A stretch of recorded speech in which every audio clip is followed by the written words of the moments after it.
Back with the WMAY morning news feed. I'm Greg Bishop, and I want to remind you, still a few days left for you to donate to my Real Men Wear Pink campaign, where if I raise just about $800 more, that's as close as I am to $7,500 I've raised so far this past 4 weeks.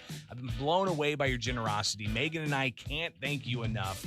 Her story is definitely having an impact, and hopefully it's getting even younger people to realize that, even though mammograms are regular after the age of 40, there's a lot of people out there under the age of 40 that do get diagnosed, and you have to detect it early. So you can donate today at WMAY.com/pink. Read our story and donate. Every little bit helps. $5, $10, $20. I even got to give a shout out to Al from D-Town. He's donated twice. So that's just so cool. Greatly appreciate all the support there for the American Cancer Society, because the incredible work they do in providing research and also support for those who are diagnosed with breast cancer. But sometimes even the American Cancer Society is not enough. There's sometimes more support that needs to be had. And my next guest joining us, Lisa Woods, she wrote a book, When Good Boobs Go Bad, Cut Them Out of Your Life. And she joins us now on the WMAY morning news feed. Lisa, thanks for taking time with us. Your story, I think my wife Megan is going to very much relate to, because you talk about the support that you were able to find in some places that typically you don't find it necessarily. So tell us about your book. Yeah, absolutely. Thank you so much, Greg, for having me on this morning. So in July of 2014, I was diagnosed with breast cancer. I was the seventh woman in my family at that time, and now we've had number eight. So it wasn't a complete shock, even though I was hoping it wouldn't happen, hoping it would pass me by, but it wasn't complete shock. So I didn't have to go through the whole acceptance part of it as much as I had expected it. So I kind of just kicked into high gear and, okay, I've got this. What are we going to do about it? And, head that direction. And so I decided I really wanted to write about it. I really wanted to share my experiences, mostly for the women in my family who may come across it later. I have a huge extended family. I wanted them to know what it's like, friends and family who might, encounter it. And so I started a Facebook blog called When Good Boobs Go Bad, Lisa's Odyssey. And there I just wrote about everything, everything, what it looks like, what it feels like, how I'm feeling about it, just very raw and honest. And I got so much support, and I had survivors from all over the country, all over the world that contacted me, and it was amazing. It helped me so much to, hear their stories, to be able to talk to them about what I was feeling, know that they went through the same thing. It helps so much to talk to other people who have been there before and to see they came out the other side of it, went on with life. And that's really important when you're facing this, because the first thing is doom and gloom, and you need to know that other people have gone through it and survived it. I have never gotten the diagnosis, but my wife has. And seeing the emotions that she's gone through in the past year and a half, 20 months has been pretty incredible. And the amount of support that she's found from online communities has been, I've been blown away. This was during a time, at least for Megan's story, where, there was no in-person support groups. There was no in-person gatherings of survivors, and her only avenue was to reach out and to find these types of online communities like you helped spur Yeah. so many years ago.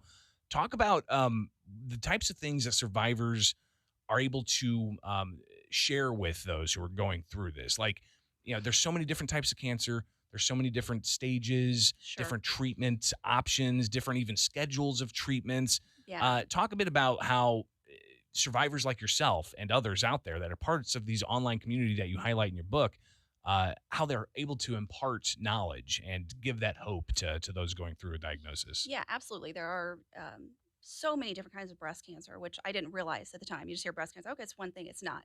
Lots of different stages, grades, different positive, negative, different treatments. Everyone is different, but there's something the same about all of them. And so every survivor, no matter what type you had, what treatment you had, can help someone else. And the biggest support, the biggest information that I got was from the people I connected with online, the other survivors. And just to be able to talk to someone else and know that what you're feeling is normal. It's, someone else went through it, they felt the same way about it. Other survivors gave me good tips on how to deal with some of the side effects of chemo, how to deal with some of the issues that come up after surgery, after the reconstruction. Um, just having somebody else reach out and go, yeah, yeah, I had that. I was talking to somebody last night, a friend of mine who's reading the book right now, and she was texting me saying, I feel like I could have written this because it's exactly how I felt. It's exactly what I went through, and how losing your eyelashes, she Oh, it's said losing incredible. to me losing my eyelashes was devastating.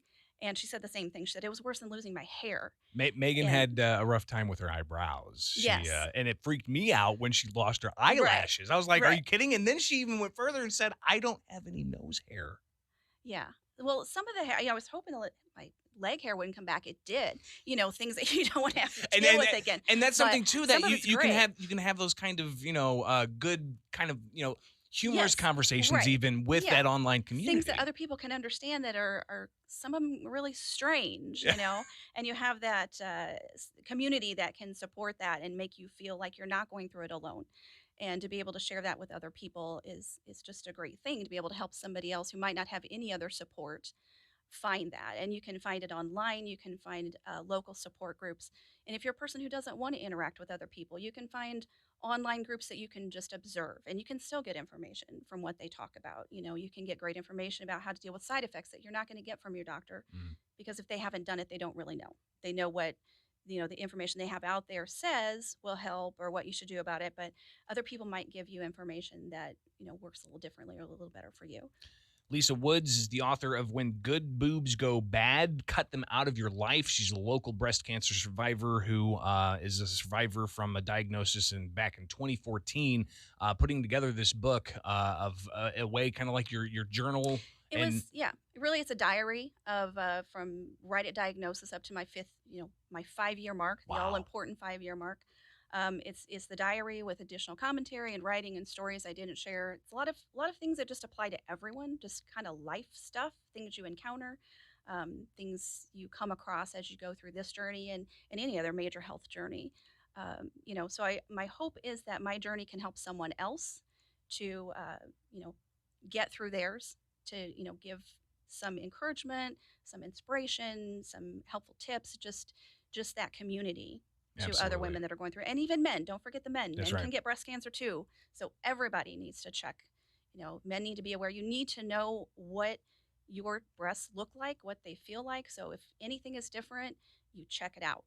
Well, in part of our story, Megan and myself was, she had just touch tests or something Hmm. during her Right. yearly checkups, but that didn't catch it. It was me feeling it, her husband Yeah. feeling it during an intimate moment and saying, Right. "Wait a second, something doesn't feel right there," Yeah. and she took it upon herself and made that happen. Talk about the importance of not waiting, Oh, about getting in, talking to a doctor, getting diagnosed. yes. Early detection is vital to successful treatment. The earlier, the better. There's 8 women now in my family. 4 of us are survivors. Or I'm sorry, 5 of us are survivors. And those that are no longer with us, it's because they didn't catch it early enough. Treatment didn't start early enough, or they didn't even know. So it's really important to know what you look like, feel like, and to catch anything. And if anything doesn't look right, doesn't feel like, you just feel kind of way about something, that you take it to your doctor and you have it checked out. And don't feel bad about it if it's nothing, and hopefully it isn't. Have your yearly mammograms if you're at the 40-year mark, or if you have a family history. Mine started at 26. Do your mammograms, do your self exams. It's important that you know what everything feels like, so you can catch something quick. Um, you know, Earlier stage, the better. The more treatments that are out there that can take care of it, you can move forward. It's absolutely important that early detection is the best protection. No question 100%. about it. Lisa, how can people get a copy of your book? The book is on Amazon.com. You can pull it up by name. You can pull it up by my name. You can just go to Lisa Woods. Also, if you're local, you can find. If you're local, I'm happy to get you a signed copy. You can contact me directly. You can find me on Facebook at When Good Boobs Go Bad, Lisa's Odyssey. You can message me there.